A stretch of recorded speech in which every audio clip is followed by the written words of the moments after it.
बाप और बेटे और रुल कुदस के नाम से आमीन।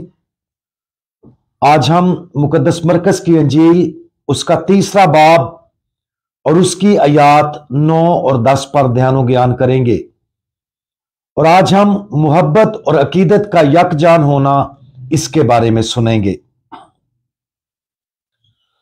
तब उसने अपने शागिर्दों से कहा, हजूम के सबब से एक छोटी कश्ती मेरे लिए तैयार रहे ताकि वो मुझे दबा न डालें, क्योंकि वो बहुत लोगों को शिफा देता था, इसलिए कि जितने बीमारियों में मुब्तला थे वो उस पर गिरे पड़ते थे कि उसे छू लें। खुदावंद यीशु मसीह के लिए बहुत सारे लोगों के जोशो खरोश पर गौर करना दिलचस्प है। ऊपर के हवाले में हम देखते हैं कि खुदावंद यीशु मसीह ने अपने शागिर्दों से कहा कि वो उसके लिए एक कश्ती तैयार रखें ताकि वो हजूम को तालीम सिखाते हुए कुचला ना जाए।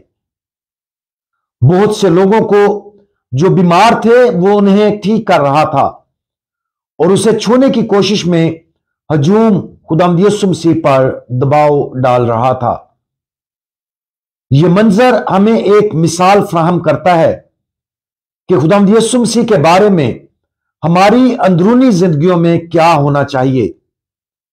लोगों के बारे में कहा जा सकता है कि वो यीशु के लिए अपनी अकीदत में हम ख्याल और उसके लिए अपनी ख्वाहिश में पुरजोश थे। यह सच है कि उनकी यीशु को छूने की ख्वाहिश किसी हद तक खुदगर्जी से उनकी बीमारियों और अपने प्यारों के जिस्मानी इलाज की ख्वाहिश से मुहर्रक रही होगी, लेकिन इसके बावजूद उनकी कशिश हकीकी और ताकतवर थी, जिसने उन्हें अपनी पूरी तवज्जो खुदावंद यीशु मसीह पर मरकूज करने पर मजबूर किया। खुदावंद यीशु मसीह का कश्ती में सवार होने और खुद को भीड़ से थोड़ा सा दूर करने का इंतखाब भी मोहब्बत का एक अमल था। खुदावंद यीशु मसीह ने ऐसा क्यों किया? क्योंकि इस अमल ने खुदावंद यीशु मसीह को अपने गहरे मिशन पर दोबारा तवज्जो मरकूज करने में मदद करने की इजाजत दी। अगरचे उसने हमदर्दी से मोजज़ात किए और अपनी कादर मुतलिक ताकत को जाहिर करने के लिए उसकी बुनियादी तवज्जो लोगों को सिखाना और उन्हें उस पैगाम की मुकम्मल सच्चाई की तरफ ले जाना था जिसकी वो तबलीग कर रहा था। लिहाजा खुद को उनसे अलग करके उन्हें महज एक जिस्मानी मोजज़े की खातिर उसे छूने की कोशिश करने की बजाय उसे सुनने की दावत दी गई।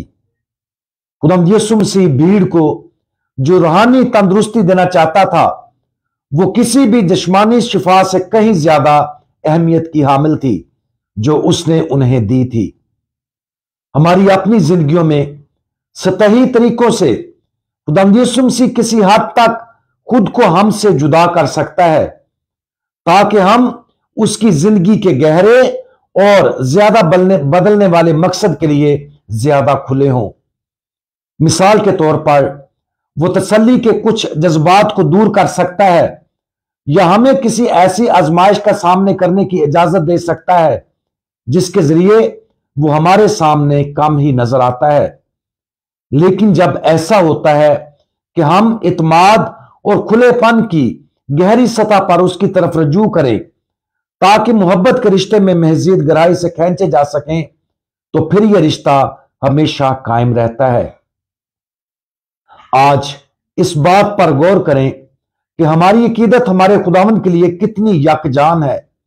वहां से गौर करें कि हम उन अच्छे जज्बात और तसल्लियों से ज्यादा मुंसलिक हैं जिनकी हम तलाश करते हैं, या अगर हमारी अकीदत गहरी है तो उस बदलते हुए पैगाम पर ज्यादा तवज्जो मरकूज करें जो हमारा खुदावंद हमें सुनाना चाहता है।